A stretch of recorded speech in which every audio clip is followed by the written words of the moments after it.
जय हिंद प्यारे बच्चों, आपका एनडीए और सीडीएस का रिटन एग्जामिनेशन क्लियर हो गया है। और ऐसे बच्चे जिनका पहली बार एनडीए सीडीएस का एग्जाम निकला है वो बच्चे जानना चाहते हैं कि एसएसबी इंटरव्यू का 5 डेज का प्रोसीजर क्या होता है। तो इस वीडियो में मैं आपको बताऊंगा कि टोटल 5 डेज आप जितना वहां रहते हैं उसमें क्या क्या प्रोसीजर होती है, डे 1 में आपको क्या करना पड़ता है जिससे आपको नेक्स्ट स्टेज के लिए वहां पर रुकने का मौका मिलता है, साथ ही साथ आपको कब रिपोर्टिंग करनी होती है और आर्मी नेवी एयरफोर्स के लिए क्या अलग अलग प्रोसीजर रहती है। तो आइए स्टार्ट करते हैं। सबसे पहले अब जबकि आपका रिटन एग्जाम का रिजल्ट डिक्लेयर हो चुका है तो आपको ज्वाइन इंडियन आर्मी की वेबसाइट पर जाकर के अपना रजिस्ट्रेशन कराना है। अपने रजिस्ट्रेशन में जो रिक्वायर्ड डिटेल्स उन्होंने मांगी हो डिटेल्स फिल कर देना है। उसके बाद जब आपको एनडीए की तरफ से या यूं कहिए एसएसबी की तरफ से एक मैसेज आएगा, मेल आएगा, उस मेल में एसएसबी की डेट्स के साथ आपको पता चल जाएगा कि आपने आर्मी के लिए क्वालिफाई किया है, नेवी के लिए क्वालिफाई किया या फिर एयरफोर्स के लिए। अभी फिलहाल जो कंबाइंड रिजल्ट डिक्लेयर हुआ है इसमें यह क्लेरिफाई नहीं है कि किस बच्चे ने किस सर्विस के लिए एनडीए क्वालिफाई किया है, बट जब एसएसबी अलॉटमेंट करता है डेट्स का तब उस समय आपको पता चल जाता है कि आपको आर्मी का सिलेक्शन सेंटर मिला है, नेवी का सिलेक्शन सेंटर मिला है या फिर एयरफोर्स का सिलेक्शन सेंटर मिला है। अब दोस्तों बात करते हैं डे 1 से लेकर के डे 5 की। तो सबसे पहले एसएसबी इंटरव्यू की शुरुआत होती है डे 1 से, जिसको हम कहते हैं स्टेज 1 या फिर इस स्टेज 1 को ही स्क्रीनिंग टेस्ट भी कहते हैं। दोस्तों आपको सपोज कीजिए कि आपको 1 ऑफ पर्टिकुलर मंथ बुलाया है, मान लिया जाए कि आपको 1 ऑफ जुलाई की डेट मिली है अपनी एसएसबी के लिए, तो आपको जो है इस डेट से एक दिन पहले ही अपने एसएसबी के सेंटर पर पहुंच जाना होता है और उसके बाद में नेक्स्ट डे लगभग 6 AM आपकी रिपोर्टिंग होती है आपके एसएसबी सेंटर पर।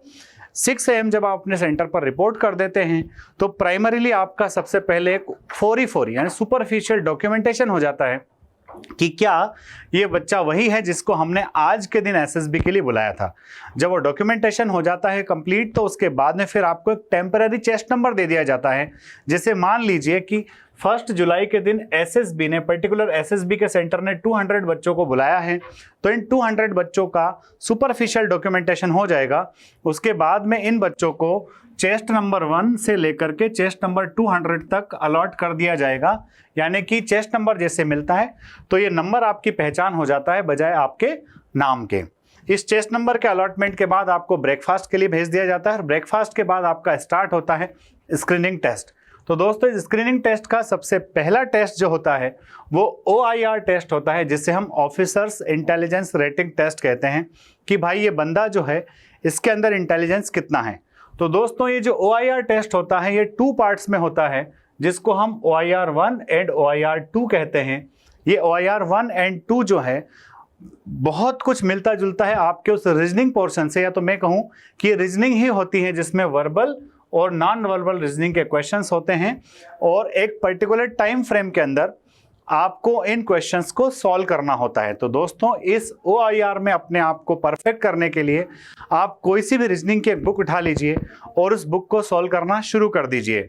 OIR टेस्ट के बाद डे 1 का ही सेकंड टेस्ट जो होता है उस सेकंड टेस्ट को हम बोलते हैं दोस्तों PPDT, picture perception and discussion test, picture perception और डिस्क्रिप्शन टेस्ट। ठीक है, तो इस पिक्चर परसेप्शन डिस्क्रिप्शन टेस्ट में क्या होता है दोस्तों, आपको एक धुंधला सा ब्लर सा पिक्चर 30 सेकंड्स के लिए दिखाया जाता है।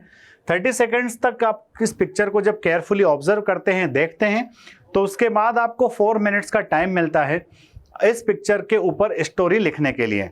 जब वो आप स्टोरी लिख चुके होते हैं उसके बाद उस स्टोरी पर आपको नरेशन करना होता है और उस नरेशन के बाद फिर ग्रुप में आपका डिस्कशन होता है। तो दोस्तों इस तरह से OIR और PPDT इन दोनों टेस्ट के बेसिस पर बच्चों को एलिमिनेट कर दिया जाता है कि भाई ये 200 जो स्टूडेंट्स आए हुए थे इनमें से कितने बच्चे ऐसे हैं जिनको नेक्स्ट 4 डेज तक रख के फर्दर टेस्टिंग के लिए रखा जाना चाहिए, उस लेवल पर वो परफॉर्म कर रहे हैं। उस लेवल के नीचे जो परफॉर्म करते हैं उन बच्चों को वापस घर भेज दिया जाता है। इसलिए स्टेज 1 एक बहुत ही इंपॉर्टेंट प्रोसेस है जिसमें OIR और PPDT का बहुत अहम रोल है। फोर्स डिफेंस एकेडमी पर एसएसबी इंटरव्यू के जो बैचेस हैं वो क्वालिफाइड असेसर्स के गाइडेंस में चलते हैं। आप इन बैच का हिस्सा बनकर के अपना रिकमेंडेशन सुनिश्चित कर सकते हैं। क्यों? क्योंकि हाल ही में फोर्स डिफेंस एकेडमी से रिकमेंडेशंस तो काफी सारे बच्चों के हुए हैं, उनके साथ ही साथ ऑल इंडिया रैंक 1 भी संस्थान के स्टूडेंट ने हासिल किया है। अब हम आगे बात करते हैं कि ऐसे बच्चे जो स्क्रीनिंग टेस्ट में पास हो जाते हैं उन बच्चों को स्टेज 2 के लिए यानी कि डे 2 से डे 5 के लिए सिलेक्ट करके सेंटर में रोक लिया जाता है और उसके बाद में फिर आपका स्टार्ट हो जाता है डे 2। और दोस्तों डे 2 में जो है आपका साइकोलॉजी टेस्ट होता है। इस साइकोलॉजी टेस्ट के अंदर 4 डिफरेंट टेस्ट होते हैं। पहला जो टेस्ट होता है उसका नेम होता है थीमेटिक अपरसेप्शन टेस्ट। इस थीमेटिक अपरसेप्शन टेस्ट में जिस तरह से पीपीटीटी में आपको सिर्फ एक ही पिक्चर दिखाया गया था, उसी तरह से थीमेटिक अपरसेप्शन टेस्ट में टोटल 12 स्टोरीज लिखना होती है। इन 12 स्टोरीज के लिए आपको 11 पिक्चर्स दिखाए जाते हैं और जो 12 स्टोरी होती है वो आपको अपनी मर्जी से लिखना होती है। तो दोस्तों इस थीमेटिक अपरसेप्शन टेस्ट के थ्रू ही आपका साइकोलॉजी एक तरह से पूरा चेक हो जाता है। ये देख लिया जाता है कि ये बंदा किस पर्सनालिटी का है, इस बंदे की कैरेक्टरिस्टिक्स क्या है, इसकी क्या क्वालिटीज हैं। इस थीमेटिक अपरसेप्शन टेस्ट के बाद में फिर सेकंड टेस्ट जो होता है जिसे हम कहते हैं वर्ड एसोसिएशन टेस्ट यानी कि वेट। दोस्तों इस वेट में आपको 60 वर्ड्स दिखाए जाते हैं। इन वर्ड्स को, हर एक वर्ड को देख करके उस वर्ड के लिए आपको अपना रिस्पॉन्स लिखना होता है। एक वर्ड के लिए आपको सिर्फ 15 सेकंड्स मिलते हैं। 15 सेकंड्स में आपको वर्ड को ऑब्जर्व भी करना है और उस वर्ड के लिए आपको अपना रिस्पॉन्स भी लिखना है। तो इस तरह से टेस्ट जो है थोड़ा सा आपका मेंटल एबिलिटी का टेस्ट हो जाता है। आपके अंदर की इनर एक्चुअल पर्सनालिटी इस टेस्ट को परफॉर्म करते टाइम बाहर निकल के आ जाती है। क्या गलतियां आपको नहीं करना है ये आपको क्वालिफाइड असेसर से सीख करके जाने की आवश्यकता होती है। और साइकोलॉजी टेस्ट के लिए फोर्स डिफेंस एकेडमी में कर्नल मनोज बर्मन सर हैं, जो भोपाल और इलाहाबाद एसएसबी बोर्ड के साइकोलॉजिस्ट रहे हैं और जिनके पास 8000 से ज़्यादा डोजियर्स को चेक करने का एक्सपीरियंस रहा है। साथ ही साथ 35+ ईयर्स बच्चों को गाइड करते हुए कर्नल बर्मन सर को हो गए हैं। दोस्तों इसी साइकोलॉजी टेस्ट में थर्ड टेस्ट जो होता है जिसको हम सिचुएशन रिएक्शन टेस्ट कहते हैं। दोस्तों इस सिचुएशन रिएक्शन टेस्ट में भी हमको 30 डिफरेंट सिचुएशंस दी जाती है और इन 60 सिचुएशंस दी जाती हैं और इन सिचुएशंस पर हमें अपना रिस्पांस लिखना होता है कि किस कंडीशन में हम किस तरह से रिस्पांस देंगे, क्या रिएक्शन करेंगे। और उसके बाद में आता है दोस्तों सेल्फ डिस्क्रिप्शन टेस्ट। ये जो सेल्फ डिस्क्रिप्शन टेस्ट है इसमें आपको बताना होता है कि आपके पेरेंट्स आपके बारे में क्या सोचते हैं, आपके टीचर्स आपके बारे में क्या सोचते हैं, आपके फ्रेंड्स आपके बारे में क्या सोचते हैं, आप खुद अपने बारे में क्या सोचते हो और आप फ्यूचर में क्या बनना चाहते हो। इस तरह से 5 क्वेश्चंस के आंसर आपको 15 मिनट्स के अंदर लिखना होते हैं। तो ये पूरा साइकोलॉजी टेस्ट जो होता है ये एकदम टाइम टेस्टेड टेस्ट होता है। पूरा हर टेस्ट आपको पर्टिकुलर टाइम फ्रेम के अंदर ही करना होता है, इसलिए आपको इसकी प्रैक्टिस करके जाना बहुत ही जरूरी हो जाता है। फ्रेंड्स डे 2 में जब आपका साइकोलॉजी टेस्ट हो चुका होता है उसके बाद स्टार्ट होता है डे 3 और डे 3 आपका जो होता है डे 3 एंड डे 4 आपका जीटीओ टास्क होता है, जिसके अंदर आपको जो है ग्रुप टेस्टिंग ऑफिसर जो होते हैं वो डिफरेंट अलग अलग टास्क के थ्रू आपकी पर्सनैलिटी देखते हैं कि आपका ग्रुप के अंदर बिहेवियर कितना है और कैसा है, और उस ग्रुप बिहेवियर को वो क्रॉस चेक भी कर लेते हैं कुछ पर्टिकुलर इंडिविजुअल टेस्ट के द्वारा। तो दोस्तों जीटीओ के जो इंपॉर्टेंट टास्क है उसमें सबसे पहला टास्क आता है ग्रुप डिस्कशन। 10 स्टूडेंट्स का एक ग्रुप होता है, उस ग्रुप को एक पर्टिकुलर टॉपिक दे दिया जाता है, उस टॉपिक से रिलेटेड कुछ लीड्स दे दी जाती है और उस टॉपिक पर और लीड्स पर बच्चों को डिस्कशन करना होता है। तो ये डिस्कशन आपको इस डिस्कशन में अपने आप को प्रोफिशिएंट करने के लिए बहुत सारा पढ़ना, बहुत सारा अवेयरनेस और साथ ही साथ ग्रुप के अंदर परफॉर्म करना जरूरी होता है। ग्रुप डिस्कशन के बाद सेकंड टेस्ट होता है group planning exercise. Group planning exercise में आपको 4 डिफरेंट इंटर रिलेटेड प्रॉब्लम्स दे दी जाती हैं। उन प्रॉब्लम्स को समझ करके आपको हैंडल करके पर्टिकुलर सॉल्यूशन पर पहुंचना होता है। इसके बाद थर्ड होता है दोस्तों progressive group task. Progressive group task यानी कि आपको ग्राउंड में जाकर के रस्सी बल्ली फट्टा के माध्यम से कुछ पर्टिकुलर टास्क जो होते हैं उन टास्क को सॉल्व करना होता है। दोस्तों अगर आप इस चैनल पर इस वीडियो को पहली बार देख रहे हैं तो हमारा जो एसएसबी वर्ल्ड चैनल है, इस एसएसबी वर्ल्ड पर एसएसबी से रिलेटेड हजारों वीडियोस डले हैं जो आप लोगों की डायरेक्ट मदद करेंगे। और इन टास्क को अगर आपको ऑन ग्राउंड परफॉर्म करना है तो फोर्स डिफेंस एकेडमी के ऑफलाइन बैच को ज्वाइन करना ना भूलें, क्योंकि ये बैचेस बहुत ही हेल्पफुल होते हैं। बच्चे अच्छी रैंक्स के साथ जो है रिकमेंडेशन हासिल करते हैं। तो पीजीटी हो गया बच्चों। पीजीटी के बाद नेक्स्ट टास्क होता है हाफ ग्रुप टास्क, कि भाई प्रोग्रेसिव ग्रुप टास्क टोटल 10 बच्चे एक साथ परफॉर्म कर रहे होते हैं। जब 10 स्टूडेंट्स एक साथ परफॉर्म कर रहे हैं, हो सकता है उसमें से कुछ बच्चे सामने ना आ पाए, कुछ बच्चे सामने आकर के अपना परफॉर्मेंस ठीक से ना दिखा पाए, इसलिए ग्रुप को 2 पार्ट्स में डिवाइड कर दिया जाता है 5-5 के, और उसके बाद टास्क कराया जाता है ताकि ये देखा जा सके कि हाँ भाई जो बच्चा उस टाइम नहीं कर रहा था क्या वो अब कर रहा है। उसके बाद में आता है दोस्तों लेक्चरेट, जिसमें आपको अकेले इंडिविजुअली खड़े होकर किसी गिवन पर्टिकुलर टॉपिक पर 3 मिनट्स के लिए बोलना होता है। फिर आता है दोस्तों इंडिविजुअल ऑब्स्टेकल्स, जिसमें ग्राउंड पर 10 ऑब्स्टेकल्स होते हैं। उन ऑब्स्टेकल्स पे आपकी शानदार तैयारी करना बहुत ज़रूरी होता है। कई बार बच्चा इंडिविजुअल ऑब्स्टेकल ही नहीं कर पाता, उसको रोप क्लाइंबिंग नहीं आता, रस्सी नहीं चढ़ पाता, वो 10-12 फीट ऊपर से जंप नहीं कर पाता।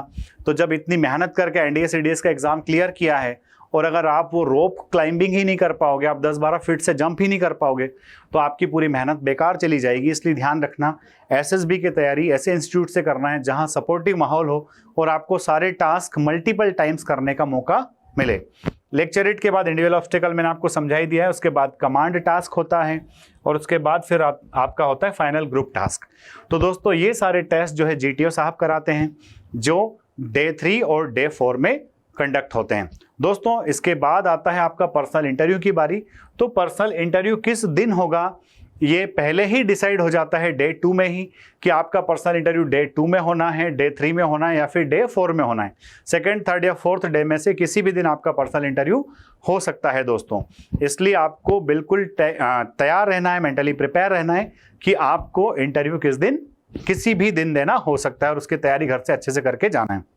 दोस्तों पर्सनल इंटरव्यू के लिए फोर्स डिफेंस एकेडमी पर कैप्टन सतीश यादव सर हैं, जो डीआईपीआर में इंस्ट्रक्टर रहे हैं और उसके बाद में 2 डिफरेंट बोर्ड्स के सर प्रेसिडेंट भी रहे हैं, जो आपको डायरेक्टली एसएसबी इंटरव्यू के लिए गाइड करेंगे। पर्सनल इंटरव्यू में आपको एकदम प्रोफिशिएंट बना देंगे। तो पर्सनल इंटरव्यू के बाद आपका जो है डे 5 होता है, जिसको कॉन्फ्रेंस कहा जाता है। अब देखिए, आपको साइकोलॉजिस्ट ने सेपरेटली असेस किया है, जीटीओ ने अपने टास्क के थ्रू आपका असेसमेंट किया है, पर्सनल इंटरव्यू में इंटरव्यू ऑफिसर ने आपका असेसमेंट किया है। इन तीनों ऑफिसर्स ने आपके बारे में एक जो मोटी रिपोर्ट बनाई है, उस रिपोर्ट को सारे असेसर्स एक पैनल के माध्यम से आपके असेसर्स को जो है वहाँ पर सबके सामने रखते हैं। देखा जाता है कि इस बंदे ने किस तरह से परफॉर्म किया है और इस कॉन्फ्रेंस के दौरान ही आपका फाइनल रिजल्ट जो होता है वो डिक्लेयर होता है। जब कॉन्फ्रेंस के अंदर आपको बुलाया जाता है तो हो सकता है उस समय आपसे कुछ सवाल पूछ लिए जाएं, कुछ सिचुएशंस आपको दे दी जाए, आपको क्रॉस चेक करने के लिए कि आपकी पर्सनालिटी में अगर किसी को कोई डाउट है तो उसको वहाँ पर क्रॉस चेक कर लिया जाए। दोस्तों कॉन्फ्रेंस के दौरान जब आप कॉन्फ्रेंस के बाद रिजल्ट जब अनाउंस होता है, उस रिजल्ट में अगर आप रिकमेंड हो जाते हो तो रिकमेंडेशन के बाद फिर आपको मेडिकल के लिए भेज दिया जाता है। तो इस तरह मैंने आपको बताया कि डे 0 से लेके आपकी रिपोर्टिंग से लेके तो आपके रिकमेंडेशन तक प्रोसेस कब कब किस किस दिन होता है। अगर इन टेस्ट को आपको डिटेल में जानना है तो आप एसएसबी वर्ल्ड पे सारे वीडियोस अवेलेबल हैं, उन वीडियोस को अच्छे से देख लीजिए और तैयारी करने के लिए आप ऐसा संस्थान चुनिए जहां स्मॉल बैच साइजेस हो और इंडिविजुअल बच्चे पर अटेंशन दिया जा रहा हो, फोकस दिया जा रहा हो। अगर वीडियो अच्छा लगे तो इसको लाइक शेयर सब्सक्राइब करना ना भूलें, साथ ही आपका वैल्यूएबल कमेंट जरूर करें ताकि हमें अप्रिसिएशन मिले और आपके लिए इस तरह के वीडियोस हम लेकर के आ सकें। जय हिंद, जय भारत।